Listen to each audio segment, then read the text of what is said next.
to the meeting. As we all know, through the pandemic, hopefully we'll be in post-pandemic sooner than later, but through the pandemic, everyone's been exposed to some level of trauma. So it's extremely important now more than ever to ensure that we are not only increasing mental health awareness within the community, but also providing valuable resources around mental health. So today will serve as a roundtable discussion on ways that we can work to incorporate mental health awareness, supports, and interventions through and with the police department.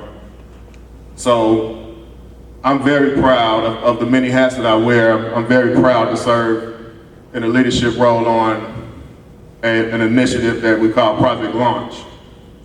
Project Launch is an acronym for linking actions of unmet needs of children, health. So it's a mouthful. And what's really great about this initiative is that it's focused specifically in the Southland. As we know, there are a lot of resources within the city of Chicago, but not so many within the Southland. And as the Southland really has the same dynamics as it relates to mental health, crime, violence, and so many other things as Chicago, it's extremely important that we're able to provide the services and supports for families and children within the Southland. So not only does this initiative work to increase mental health awareness, there's a component that's embedded in this initiative to provide screenings, assessments, and referrals for wraparound services. So that's extremely important. Another exciting part about this initiative is that it focuses on ages 0 to 8. So the reason it focuses on ages 0 to 8 because it has a early intervention approach, a proactive approach. And essentially, this is the age group that we really need to focus on so that we don't have issues as they become teens, as they become young adults, as they become adults. So this cycle of failure that we see in the Black and brown community to where unaddressed traumas, unaddressed mental health illnesses manifest as crime and violence and outbursts and different things when they become adults, and then the first time that they actually receive a mental health screening is when they make it into the judicial system. So we're trying to reverse that effect and focus on children ages 0 to 8 and begin to provide screenings, assessments, referrals, and helping them get the supports and services that they need while they're young. So I think there's some valuable networking opportunities as it relates to Project Launch and the police department. You know, there were, when things were happening across the country in this term of defunding the police was going around, that always made me think of, why would you want to defund the police when in reality it makes more sense to provide more funding around mental health, to provide more funding around social services, to better equip police officers with the skills that they may need to handle crisis situations. So another valuable aspect of this project is that there may be some training opportunities around cognitive behavior therapy. There may be training opportunities around therapy and different things that we can provide to and with the police department. So I'm happy to be here with a team of very qualified professionals that are really passionate about this work, and I want us to really take advantage of these opportunities. I've been talking to the community since day one about increasing mental health awareness because this is something that I'm passionate about. When working with the kids in the community, I see so much trauma. I see so much pent-up anger. I see so many things that need to be addressed. And then there's this stigma around mental health, around being provided therapy, around going to therapists. So another component that we have embedded into this project is we have what we call a family navigator. And part of her responsibility is to work with the family to ensure that they follow through with the services, right? That the single mom is able to have transportation to get to the therapist, to eliminate the barriers that we see when it comes to mental health and actually being provided the services. So that's a brief synopsis of Project Launch. We're gonna open the floor for any questions and really just wanna have some dialogue around how we can partner with the police department, with the village, and just ways that we can really have an impact as it relates to mental health within our community. So, Trustee Lewis here. A lot that you see in all the communities, television from over the last year or so, there's not a lot of engagement with officer friendly like we used to have when we were back in the day. Also around that, officers should have training along with that. And that should be like an initiative in every municipality to have officers to know how to deal with mental health people who just don't know. Because we've often seen over the last year, many mental health people get killed because of their actions, and that's just the way they know how to act out. So training needs to be on both sides of the plate, you know, officers recognizing, okay, he's not a threat to me, but even though he has this, but, you know, tactical ways to take that person down without killing them. Because over the last year, so we've seen that happen so many times. Where are we today to prevent those type of measures for mental health people? And where's the training, especially in the Black and brown community? It happens a lot. Where are officers going to be?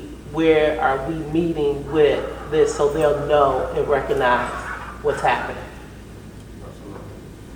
Thank you, Ms. Lewis, and also thank you to, I know we're, as far as our titles, Mr. Franklin, okay? Yes. Okay.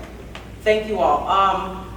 I'm glad that this dialogue is taking place. Initially, this program was set up, or is a national program that actually I just recently learned about as well, that sets up to bridge discussions just like this, one of the forums, to bridge gaps just like this, questions, hard discussions that need to be had, and community issues. And that's how ours was set up for this specific type of dialogue. It's called Faith in Blue. It initially, in the how we set up the one for University Park for today, was initially supposed to be with our churches, just as you know, our local churches and the police department, to address any type of discussions that they may have, concerns that they may have. But I'm glad that it is also open for the entire community for questions and topics like the two of you are, and mental health is definitely something that is with all of us. Just a couple of things as far as the police department is concerned. The officers training and so forth, we want to dispel a lot of those different misnomers that are coming up as far as training, as far as because of all the different things that are going on all over the country. Horrible things. But we want to reassure our churches, our community, all of our leaders, anybody, any stakeholder who is here, even if you have contact with the University Park Police Department, and I'll even go as far as to say the surrounding communities. We have mandated training, and this is not something that's new with mental health, okay? The officers are required to undergo successfully complete training as far as when it comes to mental health. I'm not sure if you're aware of a lot of the, and this is one of the things that I wanted to discuss, one of the topics that I definitely wanted to touch on with mental health. I'm not sure if you're familiar with the reform that is taking place or has taken place. Now, actually, all police officers in Illinois, we are actually going to have to go through mental health screenings every year. We have to undergo psychiatric evaluations and so forth. One of the things that I definitely want everybody to understand is that police officers are people, okay? We have families, we have dreams, we have aspirations, things that we're trying to meet, and it's important. That's why this type of forum is so very important, so we can talk and find all of our commonalities that we have. We have a lot more in common than we do differences. Yes, this village has hired us. Okay, we are public servants. We are here to make sure that we are enforcing the laws, the local laws, the state laws, and in some cases federal, even if it's just reporting that, but at the same time too, we want to make sure that through the Community Caretaking Act and through the community policing, that we are providing the services that the community needs, okay? That may be mental health, you know, I won't say it will, maybe it is. A lot of the calls that we go on, a large percentage of the calls that we go on, we're dealing with mental health issues. This is just one of the topics that I'd like to definitely encourage us to speak about today. And like I say, as far as when you spoke about taking down officers, or officers taking down residents or that may be suffering from some sort of mental illness and so forth. This type of thing goes on all the time. And the officer's not going to have that information always ahead of time. Right. Sometimes if it's a repeat call, yes. But Then they we should may have know some. the training or whatever. But also with adverse to that, officers may have some mental things going on as well. Do we have a program where they'll be going in, if any, like we just saw the other day, the trooper that killed himself on the expressway was a friend of mine. Is that type of training for the officers who may feel a mental break somewhere because the job is just, you know, rough, you know, both sides, as well as the kids, the officers as well? Right, well, the mental health training that we are mandated to take, that is provided by the state, okay, and it is sanctioned by the Illinois Law Enforcement Training and Standards Board. Okay, so we can't just take it anywhere, although some of the burden, because it's just getting set up now, is going to be on the different villages to pay for it each year, but this is what has come down, you know, in the Senate bill. That portion of it, when it comes to if an officer is not feeling themselves or feeling like they need some sort of help, just this year I have instituted a program called We Never Walk Alone. We are now members with that, as well as some of the surrounding villages. We have 2 officers that are certified in that to help with that, to recognize some of those things that may be going on, you know, with an officer. Like I said, they're just people. Yeah. You never know what someone's going through. Yeah. Mary, I'm sorry, Mr. Rudez and, I'm sorry, Mr. Brooks. Yeah. If you all too, they're part of the audience, I'm not sure if they're on or not, but I definitely wanted to get some dialogue or some input from the 2 of you as well, just so that you know that what we are dealing with. And I wanted the public to be aware of that. You know, it's a stressful position. Absolutely. It is. The resources that we have, I have tried my very best, and actually successfully, we have implemented that program for any type of peer. And it would not just be, let's just say an officer was having a problem and they felt that they needed to speak with someone. Okay, like we talked about, Mr. Franklin spoke about the stigma that goes along with mental health and mental illness, or just that someone may not want to undergo. Now imagine that times 10 with an officer, okay? I'm going to people's homes, helping them all day long. I'm seeing trauma, I'm seeing all these different things going on, and now I don't want to say anything because of the stigma that's attached. If I say too much, okay, then they take my weapon away. Now I can't work, okay? So the state has recognized these things, and now we have an outlet. I wanted to make sure that locally, even though we don't have a huge department, we do have something set up for, you know, anytime an officer, I won't even say an officer, all of our employees, our records clerks as well, within the police department have access to those services. And they send out an entire team That's for it. that. Yeah, I mean, we need that, you know.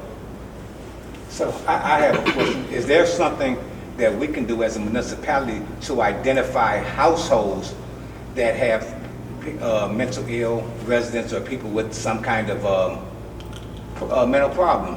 Is there something we can do as we would do someone that's a diabetic, or someone like ComEd has people that they're on their list that they definitely cannot cut off their utilities? Can we create some kind of program that can identify households, so when the officers go to a household in our community, they would already know there's a possibility of this could be an anxiety attack or a person that's schizophrenic or something of that nature? Right, through our current dispatch center, which is Lairway Communications, we do have access to that. Now, a lot of that is not necessarily public, you know what I mean, because of the different... HIPAA laws and things. Right, exactly. But the officers do know, even when it came to the COVID, you know, if someone had been diagnosed with COVID, they did give us that information. We would know before we went into that residence. Can we create a registry? If people wanted to voluntarily submit that I have a son that's under this condition, so when you guys come to my household, please be conscientious of this is what's going on. He's not violent as it may appear to be. Can we kind of create some kind of registry, you think, maybe? Would that be helpful? I'm sure that there's always room for improvement with anything. However, I do know that our current dispatch center does provide or have access to those things as far as our prior calls. Okay, they have the knowledge, so before they dispatch an officer or one of the paramedic firefighters to a location, then they do, you know, have some of the history that goes along with that. And it's not always, because there aren't boundaries when especially when it comes to our response to, you know, law enforcement and our response to someone's residence. It could be a cousin that's visiting that we've never dealt with. It could be someone who just recently had a break, or is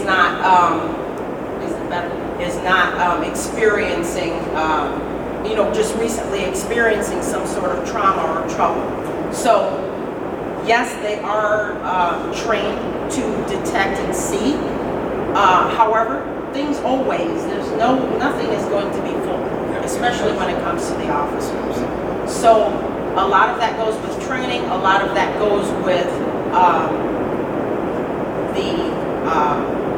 how the officers to perform just their personality in the screening when we're picking these officers and training them for the general job, not just the mental health screening. A lot of it comes, I won't say common sense, because everybody doesn't have common sense, okay? But a lot of it too, there are a lot of different things that happen where people will understand, or an officer would see that, hey, there's something that is out of whack here. There's something that's not adding up. It's not just go, tackle them down, throw them in the back of the car. That's not how. It depends on why we're going there. And the officers are supposed to, regardless, no matter what the type of behavior that someone is displaying, they still need to respond with respect, treating everyone with dignity, trying to get to the bottom of or investigate what is going on and not mistreating people, okay? Now, and like I say, with that whole community service and the community caretaking doctrine, then we want to understand that regardless, someone can be the nicest person, they can be, you know, you can't stereotype or put anybody into one box. They can be totally lucid one day, and then the next day, because you're having a bad day, who hasn't been there? Where you're just not feeling yourself. Now, some there'll be more extremes than others, and it will require a different type of response. What I definitely want to make sure that I'm letting you all know and having you all understand is that our officers are fully capable of dealing with whatever response that might be. If it's not, because we're not all knowing and not always perfect and can't always get it right, but there is some sort of resource, and this is yet another great resource that we would have. Yeah, because it's like for instance, you go to a call, in some instances, I guess with all these different drugs out there, someone can be strung out on some LSD or PCP, and how can you identify on site, like this person is mental, this person is just stoned out their mind and going crazy, you know? Right. I know comes with you guys training. It's still hard to decipher which one is which, you know? Right, and we'll never know what's in somebody's system. Their behavior is how it's going to dictate what our response is going to be, you know? I just wanted to speak on the fact, what a great idea that Project Launch is here. As a parent, before the pandemic, there was a surge of situations that happened in our middle schools, that happened in our neighborhoods. And as a parent, you wonder, is it a fad? Are my kids gonna jump on the board with that? There was, I think, you know, a moment of panic in our, not being specific to our schools, but in our 12 to 17 range. And, you know, leaders and students that were in the community were responsive, being internal with those kids to try to talk them through it. The school was responsive to coaching kids and friends on how to deal with friends that were having these issues. This is well needed because now we're on the back end of a pandemic.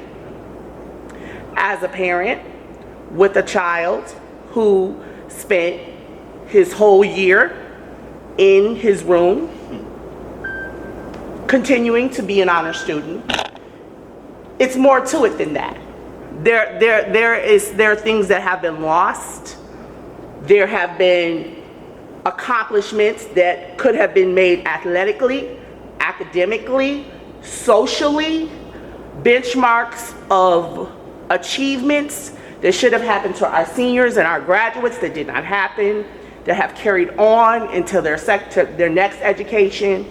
And so I applaud this forum as a parent because there's work that's going to need to be done right here. At home. It's here. We've already seen it.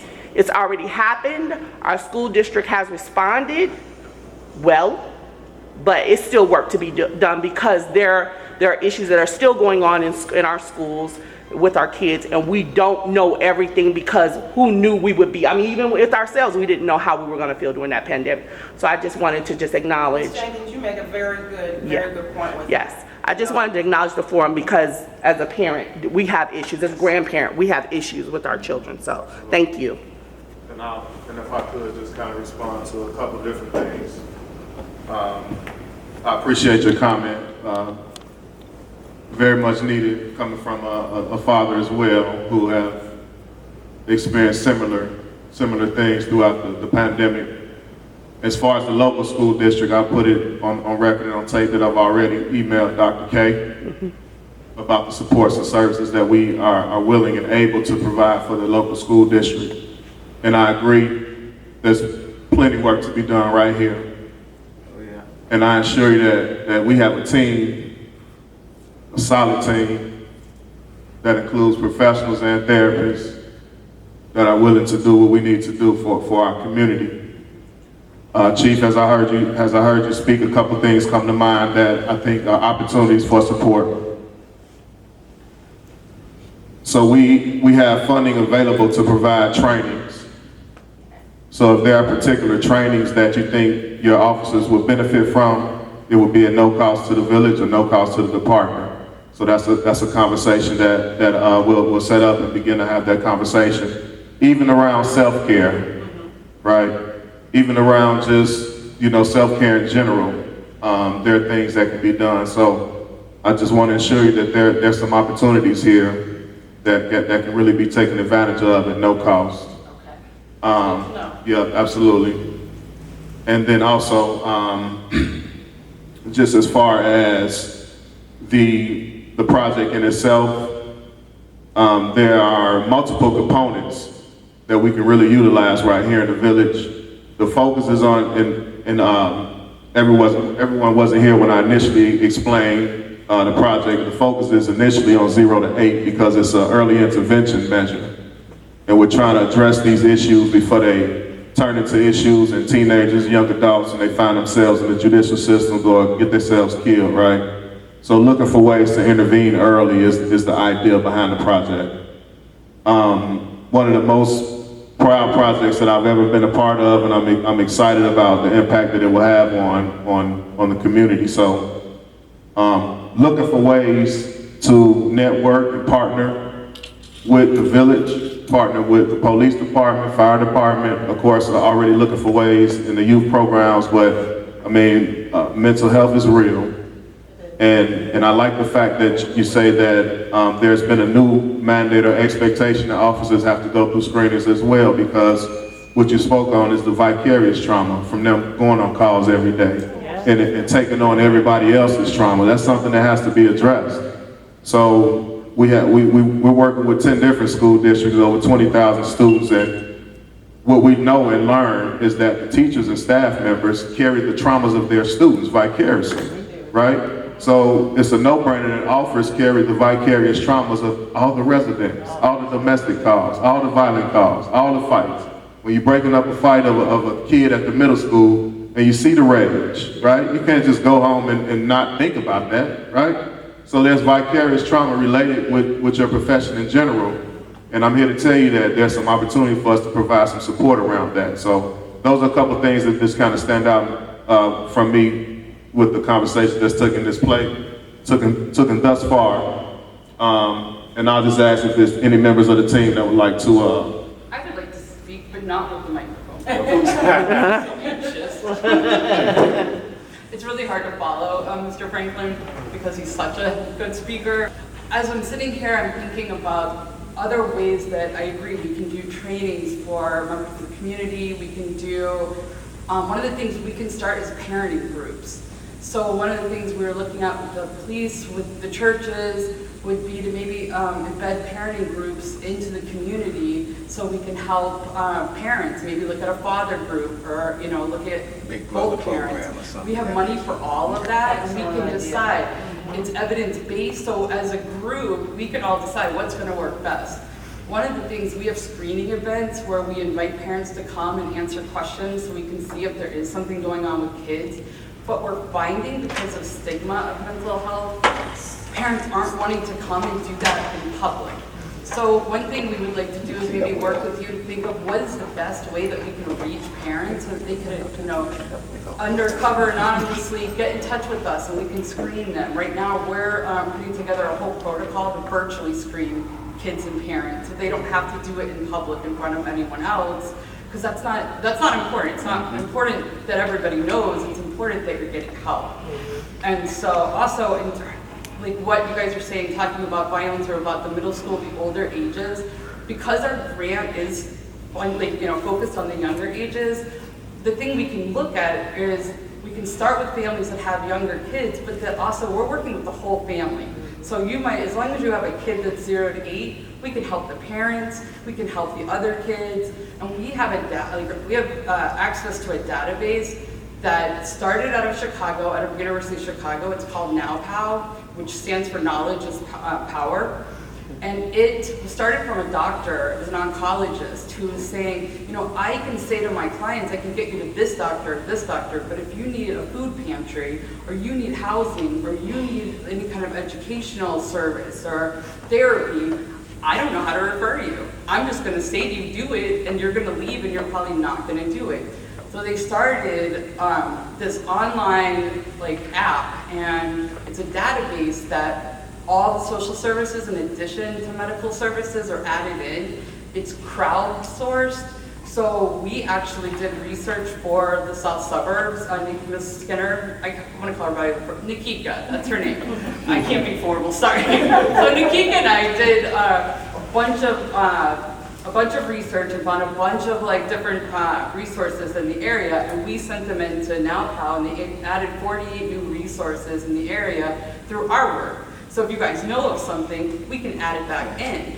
This company, I'll just finish up really quick. This company was recently purchased by a national company. So we're now gonna be part of a Kentucky, California, everywhere. We can go in and find resources for anyone that's anywhere.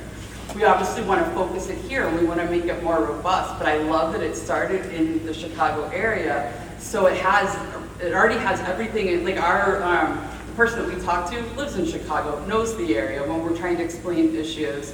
And we've been working with them very closely to talk about, like, hey, we're putting in child psychiatrists, we're not getting a resource. That's very important, so what can we do? So we have access to all these things. We would love to implement any of them for you. We really would. We started our project, the virus hit, and we've been trying to find a place. Like, we have money, we have resources, and we can't use them because we can't find a place to use them. So please, let us use them here. We will help you as much as we can. Okay, I'd like to be the first family to start off, because I think there was a traumatic situation in my household. I had a son that's now, how is he, 33 now. He was shot 10 times, say 15 times, in and out exits April 20th, 2013 on his 25th birthday.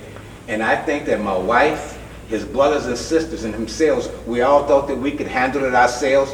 But as we talk more and more about what's going on, I think that there needs to be some group counselors for us, because I see the effects that it has on, especially my son that was with him when it happened. And I see the way his brothers and sisters are. Sometimes they don't want to go visit because it doesn't make them feel good to see their brother in a situation now, because he's completely blind and he still got bullet wounds all over his doggone body. And I think as a father, I'm reaching out at sometimes because I wouldn't want that to happen to anyone. I've seen people get killed and I've seen dead bodies and all that stuff, but to actually hit home and see the effects that it causes and it trickles down and how we kind of just push it to the side, you know. I cry not silently because it's extremely hard for me to see a strong, healthy young man that was basically independent, doing his own thing, now to be dependent in some certain ways. And I think it would be good for us to I'll be the first family here in University Park to start that off, because I think that I have to lead by example when we speak about things. And unfortunately, it happened in my household, but there are several other households that have things that happen to them that they just cry in the dark and don't have the ability or just even the heart to just step out. So I'm not ashamed no more. I'm not afraid anymore, but I'm just seeking I see how my children are affected. And I see then he has 2 little boys. How do we tell them now that their daddy is blind? You know, I see just the other day, he's in the kitchen doing some stuff, and he's looking for his little son, Jacob. But little Jacob flying right past him. Little Jacob don't know he's blind. You know, so that's the kind of support and help that we need, that I'm seeking for my family. So let the mayor and the Rudez family will be the first ones to set the example here in University Park. I love that. Yeah. How old is little Jacob now? Little Jacob is 2 years old. Like an army tank, too.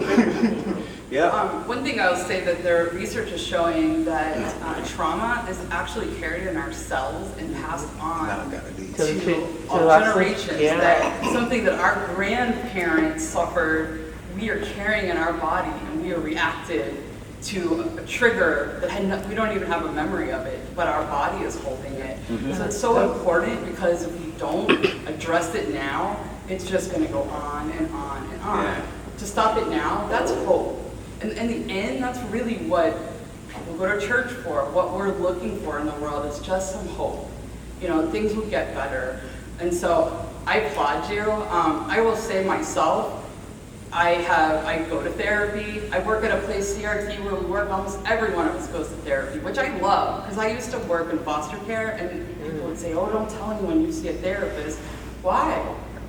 Why would I not tell that? Because I want to let you know, like, we all struggle. I'm not any different. We all struggle with different things, and I want to seek help. So I believe in that.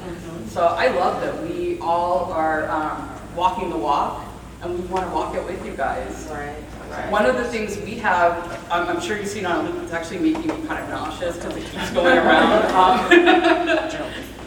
But one of the things we have is a commercial that we're showing. Say more about this, Denzel, please. It's on Moni Township. It's already up. She already has it running on Channel 4. So it's just a way to provide the resources and information to be able to contact Project Launch. So Is it going to be on our website? yeah, Okay. so we'll be working to get on the website as well. Okay. And then we'll also film it and we'll run this dialogue that we're having today on Channel 4 as well. And just while it's on my mind, Chief, and Emily, if we can think about a potential way that the police department we can set up a referral system through the police department. So say for instance, I mean, there are families that officers know that have relationships with and, you know, go to the house a lot. Right. And they know the dynamics because you're frontliners, right? Right. So if we had a way where we can set up a referral system through the police department to Project Launch to help support families, I think that's a conversation that we should begin to have. Absolutely. And I think Why that is so important Yeah. is because, like I said, we're enforcement. I get that. There's a lot of times that there's an arrest or something negative, what people would consider negative associated with it. But a lot of the times, the majority of the calls are calls for help, okay, where we have to go in and to have an added resource where it doesn't have anything attached to it, no strings attached, but it could offer some sort of service to your family. This is what community policing is about. That's exactly what it's about, helping to solve those community issues. Absolutely, because we have a stigmatism among Black people, and you all know that. where Right. We don't talk about the trauma when that trauma actually happened. if it You're supposed happened- to just be able to deal Right, with it. we're supposed to be strong people. We don't actually have conversations about it. And then if it's talked about within that week of the trauma that it happened. And after that, there's still psychological things that happen, but the conversation is never had. And that needs to be a dialogue or an open group forum or something like that where people can come and talk after the situation happens, because we do a bottle up and close it up and it's just kept within the family and never spoke of again. But people are really suffering from that trauma that happened. Right. Absolutely. We thought of any ideas about doing a drive so that we can screen off to the side, or, you know, like anything like you guys can think of, we can be in conversation about, because we want to reach, we don't want to have events that don't reach anyone. We want to do this in a way we really get in there and get Right. help. We have our own therapists who do all kinds of different evidence-based therapy with kids. So if we have a case that needs immediate care, we can put them on our short wait list, have someone do, we have something called parent-child interactive therapy, and it's for kids 0 to 6 that have really intense behaviors, like kids that have PTSD or ADHD, and so they're very behavioral, very impulsive, and it's like parent coaching where the therapist is in your ear and telling you what to do, and they're seeing improvement in kids after one session, which is a huge deal for a parent that's feeling like, I can't do this one more second. See some change. Those partnerships with the churches, I think that would be another great avenue for that. We would love that. Because the families that are going there, and the information, like I say, is very specific information. But I mean, we all know that any activities, and our kids need to be nurtured, okay? And activities, whether it be the sports activities, whether it be something that's educational or whatever, we definitely, these are hard decisions and hard discussions, I understand that, but it needs to be said. We need to put more into that.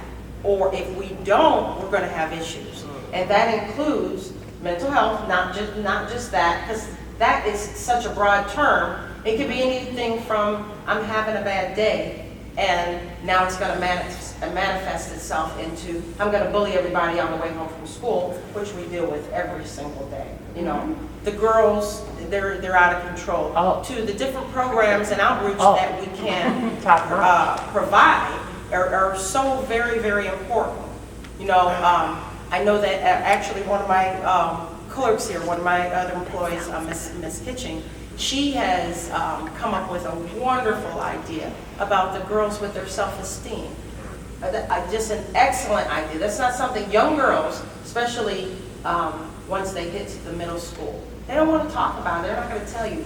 It takes a little bit more to get in. But when they have someone to talk to and have something to, you know, an outlet, even if it's just a group form of talking, even if it's an activity or something like that, then, you know, that can stop a child from everything from bullying down to, which I would make sure you guys too, by the way, we have several pieces of literature over here that help with a lot of that, to they may not go to their parent you know, and then the first thing they want to do is get on social media and, you know, then we're dealing with other problems, okay? And a lot of that, you would be surprised from the things that, websites that they don't have any business on, to the bullying, Oh, yeah. to the fights, Oh, yeah. to there's so many different things, and a lot of times it's just a cry out for help from them. Okay, the young men, they don't have something, you know, somewhere to get rid of that energy, you know, whether it be sports or whether it be whatever it might be, you know, all different types of programs and everything. If we don't come and meet these kids more than halfway, especially this new generation, not saying anything there's bad, but they're different. They're definitely different. And we need to acknowledge that and find a way to reach them. Yeah, it's an 80-20 deal with them.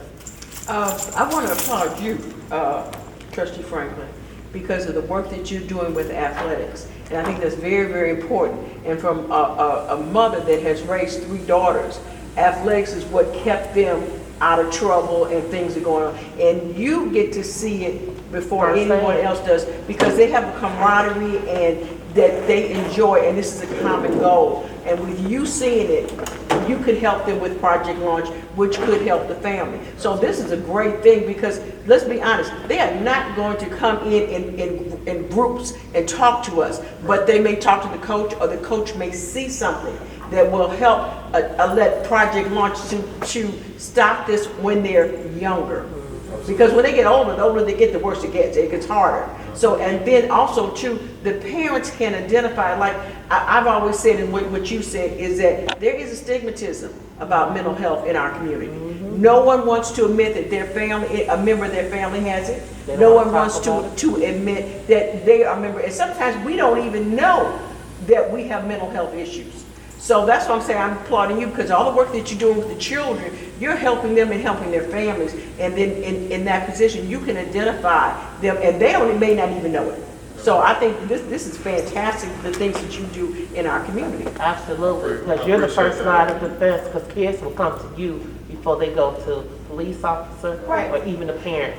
Excuse me, and then when my kids were coming up, the police department, I don't know if they do now, because, you know, but at that time, the police department was in all of the activities, all the kids knew them, they knew their parents, they knew everything about them. I easily knew more about my family than I did sometimes. but that was a safeguard for me, because I'm working 33 miles away. Right. And then I knew something happened, he'd pick up the phone and call me or whatever. And that's something else, is that where the police department can interact with the sports activities, and they can stop things, you know. And then the kids and the parents get a relationship with the police department. That's key. You know. Well, Ms. Webb, you bring up a very good point, and that's a very, we've watched it as it has changed.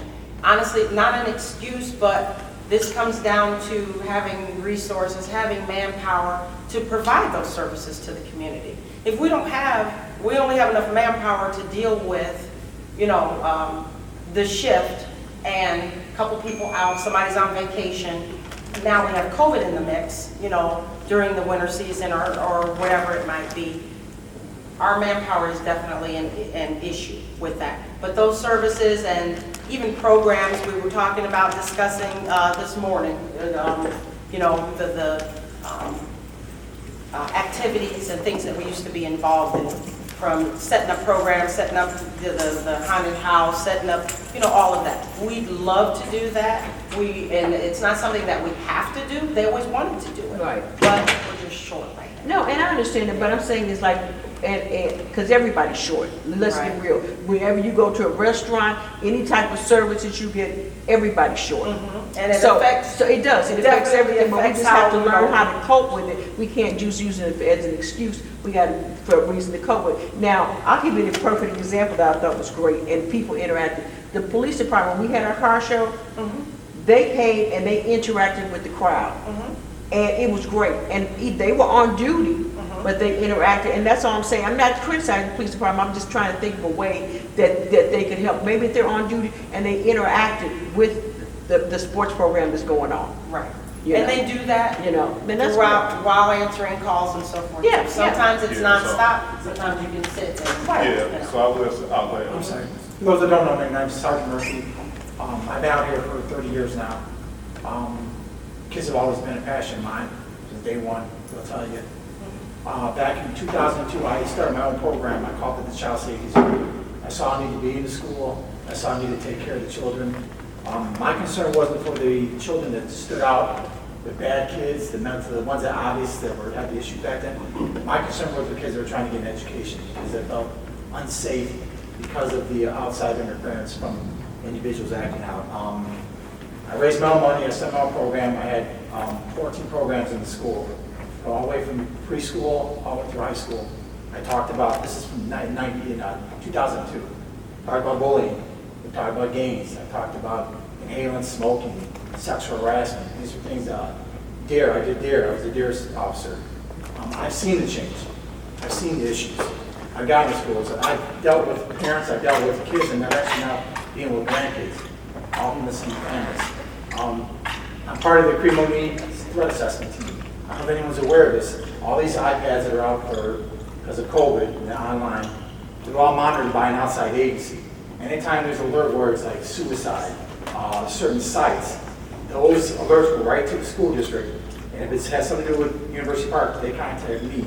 We do a threat assessment to see if it's something we need to look into. And we deal with it. So I'm there as much as I can be. I'll be more than welcome to help you any way I can. I go to, when I drive, like we had Untouchables that I helped out with that. I brought my kids from home, my older boys, who went out there to help with baseball. We try to do what we can. Like Chief said, we're extremely busy. We've been nonstop since COVID started. The people had the advantage of going home, working from the house, doing what they need to do. We didn't have that advantage, you know. I have 6 kids at home, okay, so, and 2 grandkids. So I have a passion for the house, I have a passion for here. But I'm here for you guys. Anything you need from me, I'm here Monday through Friday, or whenever you need me to be. Absolutely. All right, but I've got a good rapport with the middle school. I've got a good rapport with Prescott Skiing School. I'm here for you guys. So I have some wealth, some experience. Me and the chief have been there a long time. We've been there from when it wasn't even the building they're in now. Right. For itself. Yeah. Right. No, I definitely And I appreciate it. appreciate what you guys are doing. This is the idea I had years and years ago. Yeah. And it just never amounted, you know, unfortunately due to resources, due to manpower, I had to pull back and deal with the real issues at hand. Like the chief was saying, we can't get the kids home anymore. We had 3 fights last week, boy versus boy, girl versus girl, and a girl versus a boy. They didn't even get across the street from middle school, and they're ripping their hair out. And it's not the kids fighting, it's the kids on the outside. We identified the kids. Fortunately, through football, those kids were brought back to earth, planet Earth, because we say, you get over the coach, that's what's going to happen Saturday. Hell, right. And guess what? All that went away because they want to play football. They appreciate football. And that's a good tool. Unfortunately, or fortunately, it's a good tool for us because we say we get over the coach. You can cancel Saturday or Sunday, and then they started behaving. Some leverage, right? Exactly. Yeah. So I do appreciate what you guys are doing. Like I said, me and the chief are here for you. Anything you need from us, you let us know, please. I appreciate that, and I can definitely vouch for Sergeant. He was not to put an age on him. He was out here policing when I was a kid out here doing stuff like that. And I remember him having conversations with me as a kid. So I can definitely vouch for that. Claudia, I will say through the football and cheer program. So some you may not know, I'm the president of the football and cheer program. We have about 200 kids, and as I get older, I don't take being the president of the program lightly. The opportunity to be involved in these kids' lives are extremely important for me. So what I've done in the past 2 years is we've implemented restorative practices into football practice. The kids do yoga on Tuesdays, right? And at first they would laugh, and you know, they would be joking and everybody giggling. But it comes to a point where they actually want to do it now. Reset. And if a coach forgets to do it, then they ask the coach, what happened to yoga, right? So implement those type of things and having talking circles on Thursdays with the kids. So giving them a safe space, a safe place to begin to speak about their traumas, right? So trying to use athletics as a vehicle to do much more. So quite naturally, I've let every parent know that's in the program about the opportunity for mental health screenings and services through Project Launch. And, you know, some have sparked some conversations. It's crazy because when the text went out immediately, there were a lot of responses, just want to know more about it, right? Right. Which shows you the need for it. So just trying to be strategic on ways to address this crisis, because that's what it is. And I've been talking to the in-school suspension coordinator over at the middle school on ways that we can provide some supports for them. I've been emailing the superintendent, like, I think everybody in the room probably knows my heart, if nothing else. And this is something that I don't take lightly. So if there's opportunities to partner, if there's opportunities to use the resources, I just ask that take advantage of it, because this is something I'm passionate about.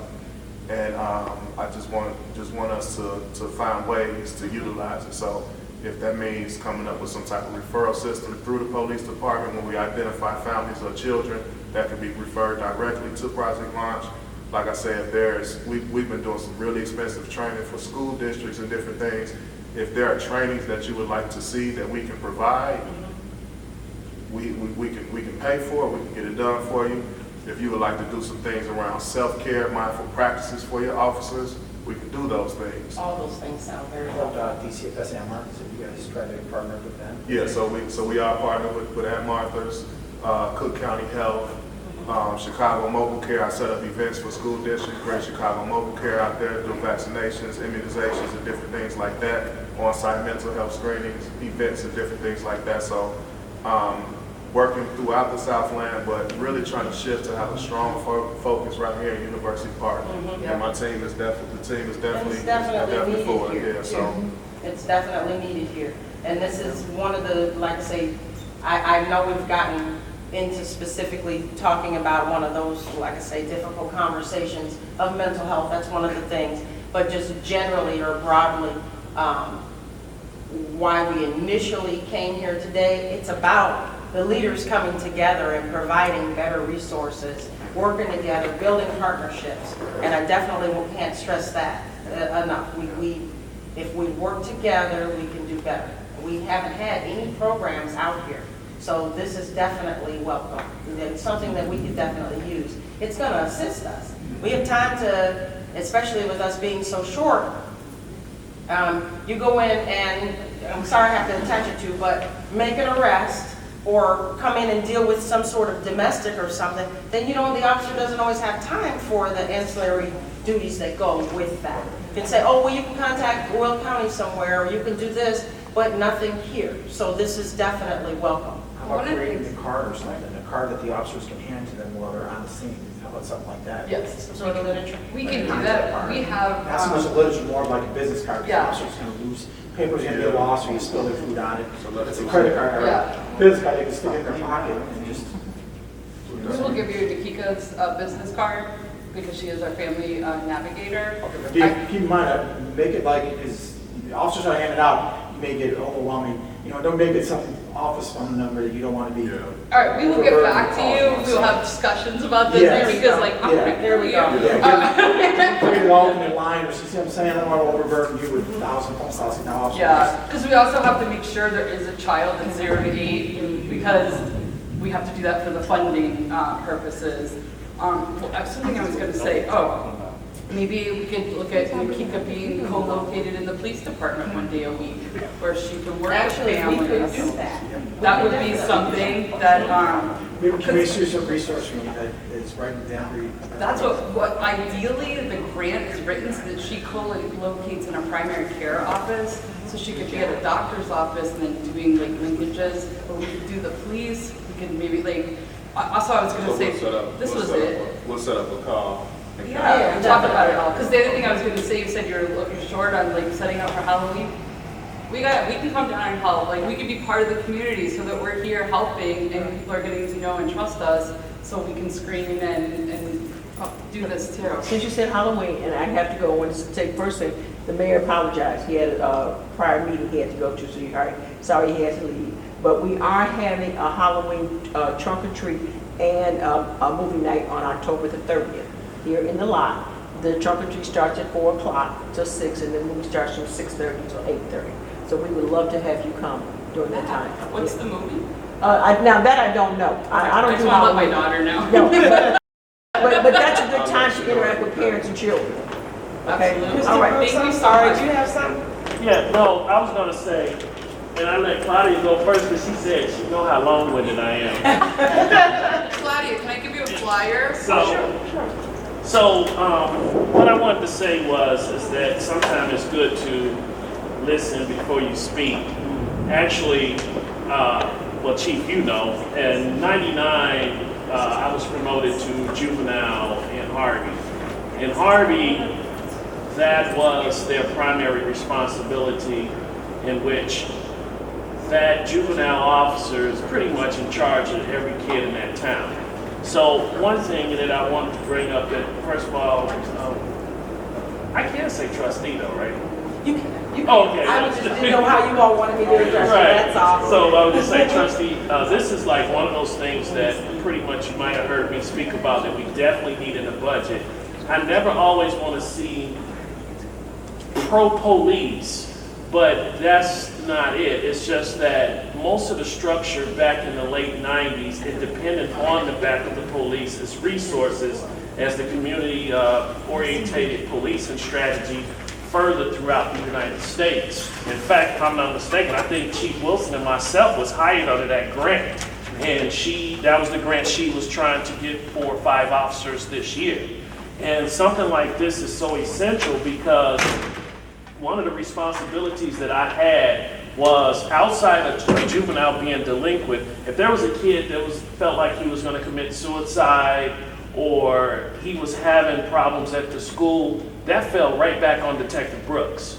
So you can imagine how big my caseload was. And actually, Sergeant Murphy is correct on, because Sergeant Murphy was around. Actually, between the 3 of us, you got 75 years, and then you add on Sergeant Jones, you might as well start kicking up towards 100. So among all of us, we've been around for so long. It's just the fact that we need to start putting budgeting our resources back to the police department where it should be. Because those guys are at the point where it was when I first came to Harvey, and you were just steady running from call to call. A kid is in trouble, what do? You blow them off, or you tell the parent, well, you know what, maybe you need some counseling. Counseling where? So it got to the point where, when I sat down at the time, Mayor Graves, peace be with his soul, we all sat down, we all collected, what is it exactly Detective Brooks and the community police officers need? And what it was that we needed all the resources, and actually the training was much better back then, in my opinion, about engaging children and parents. So I had River Edge as one of the resources, Hart Grove.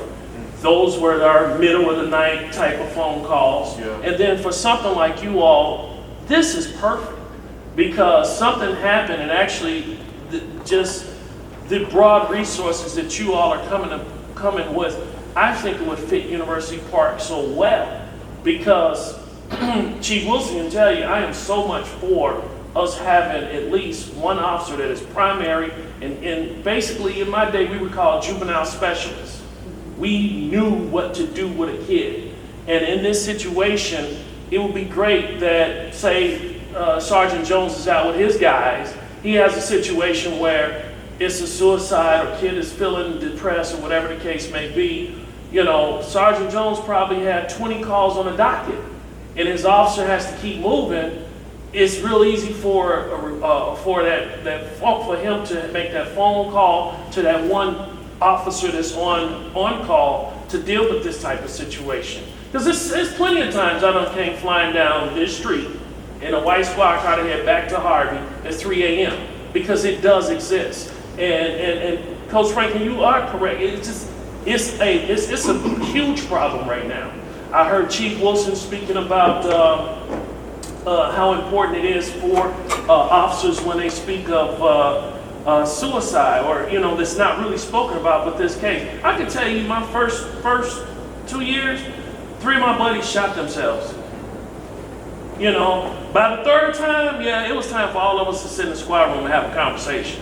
Because when I was in the academy, I didn't think it was true. I'm thinking, yeah, you hear about it because you see it on TV or you see it as a drama, But no, to experience your friend that you just seen like yesterday, he walked out the squad room like nothing's wrong.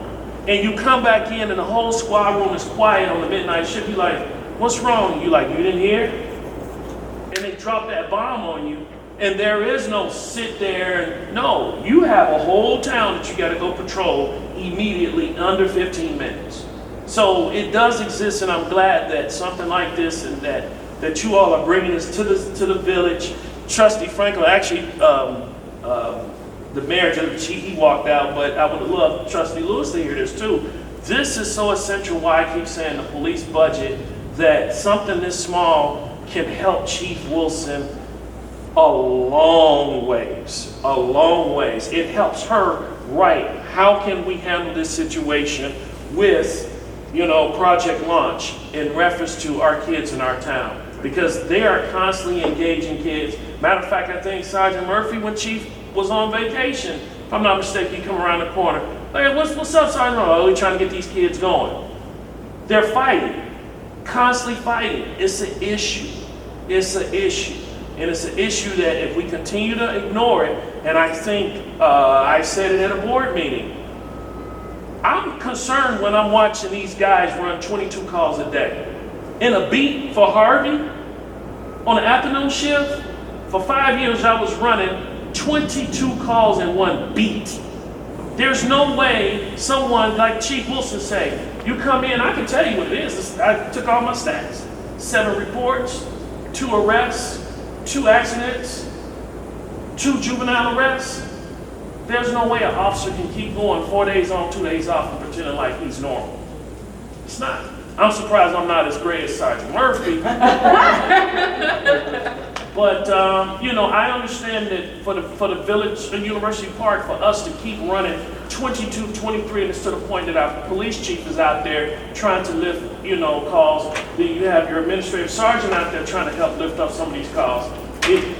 Trustee Franklin, it's a situation where I think not only is great that we have, but I think budgetary-wise, is something we probably need to make, for this, when we do pass it, this specifically having a youth officer, a designated officer, meaning, whoever it is, we'll let Chief handle that. But in my situation where I was the key person, like Sergeant Murphy said, if it's a midnight shift, and that's true, I used to have a card that, I don't know if you all do calls in the middle of the night, but you'll be surprised how that card up in your vest, when you pull it out, hand it to that parent, it is used in the middle of the night. And where I came from, where the economic, when you have those who only making $12,000 a year, I, as the youth officer, would have to drive them to, wherever you may refer them, or drive them to your office.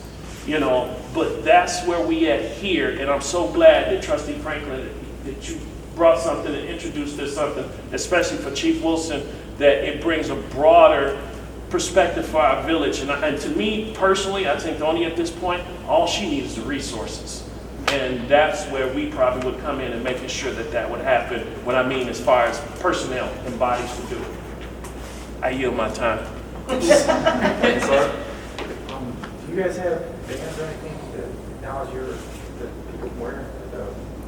No, but that's a really good idea, because Yeah, we're the looking guys at public who awareness wear things. masks, drums, This is our public awareness chief over here, so we'll look into that. I think too, it's important, just want to say that this money is here now, but if we don't do something with it, it's not going to be here. We have 3 years left of this grant, so we want to, 1, spend this money, 2, we want to show that it's needed so that we can set something up for the future. So this is ongoing. We also, one of the details of our grant is to build up a program with Governor State, which is right here. Right. So we could put something in place where we have interns that come and work with you guys in your community. Hey, we can get a whole structure up in here in the next 3 years with the government money that would really help. That definitely sounds helpful. Yeah. And I definitely want to take advantage of that entire program. I put flyers over there, we can hand them out, but I mean, really on any level, through the police, through just if you know someone personally, contact us. We will take huge events, we'll take one person. We want to help every single child and family that we can. Hey, does anybody else have anything else to add? Whether it was the topic, I know you just came in, but anything else, like I say, any decisions or discussions, I should say, dealing with the police department or any issues? Yes, ma'am. I just want to say I think this is a great forum, and what you guys are doing is awesome, because I've noticed the pattern that little kids who are considered bullies and things like that turn into adults who become bullies. So I just think the program is awesome in itself, and I appreciate everything that this platform currently is offering to our community, because again, a lot of Black and brown people don't acknowledge the fact that we have mental health issues. So I just wanted to applaud you guys for coming out, and I appreciate the forum. Thank you guys so much for having us. Okay, well, I think that's going to, unless anybody has anything else, this will conclude our session for now, but I'm looking forward to building great partnerships. Thank you, everybody, for your participation. Thank you.